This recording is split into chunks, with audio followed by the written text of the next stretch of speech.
Iran के विदेश मंत्री अब्बास अरागची 2 बार पाकिस्तान और ओमान का दौरा कर चुके हैं। उन्होंने रूसी राष्ट्रपति व्लादिमीर पुतिन से भी मॉस्को में मुलाकात की, जिसमें पुतिन ने ईरान को खुला समर्थन देने की बात कही। ईरान के विदेश मंत्री की इस रूस की यात्रा से राष्ट्रपति ट्रंप भड़क गए हैं। उन्होंने धमकी दी है कि अगर 3 दिन के अंदर ईरान समझौता नहीं करता है तो फिर उसकी तेल की पाइपलाइनों में भयंकर विस्फोट होगा।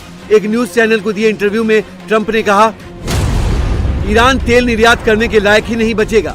होर्मुज में नाकेबंदी की वजह से ईरान जहाजों के जरिए पहले ही तेल निर्यात नहीं कर पा रहा है। वहीं दबाव बढ़ने की वजह से अगर पाइपलाइन तबाह हो गई तो उसके बाद ईरान का निर्यात एकदम से बंद हो जाएगा, जिससे ईरान की अर्थव्यवस्था चरमरा जाएगी। ट्रंप के विदेश मंत्री मार्को रूबियो ने भी यही बात दोहराई। रूबियो ने बताया कि आखिर ईरान अब बातचीत के टेबल पर आने को क्यों मजबूर हो रहा है। इन्फ्लेशन, सूखा, वेतन संकट, चरमराती अर्थव्यवस्था और हर तरफ से कसते प्रतिबंध, ये वो समस्याएं हैं जिनसे ईरान बाहर निकलने के लिए गंभीर है। लेकिन असली चुनौती ये नहीं है कि ईरान बाहर निकलना चाहता है या नहीं। असली चुनौती ये है कि इसका फैसला कौन करेगा। रूबियो ने कहा कि ईरानी नेतृत्व में भ्रम का माहौल है। वहां कौन फैसला लेगा इसे लेकर कंफ्यूजन है।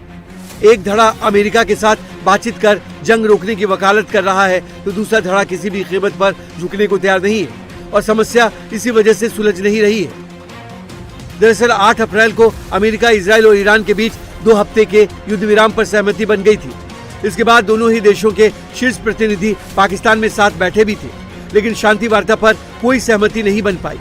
तब से लेकर अब तक न तो दोनों पक्षों के बीच शांति वार्ता पर सीधी बात हुई है और न ही दोनों में से कोई पीछे हटने को तैयार दिख रहा है।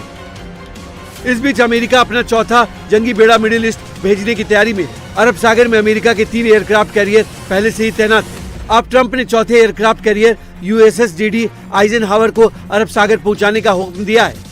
यानी दोनों देश अगर सहमत नहीं हुए तो मध्य पूर्व में फिर नया संघर्ष देखने को मिल सकता है।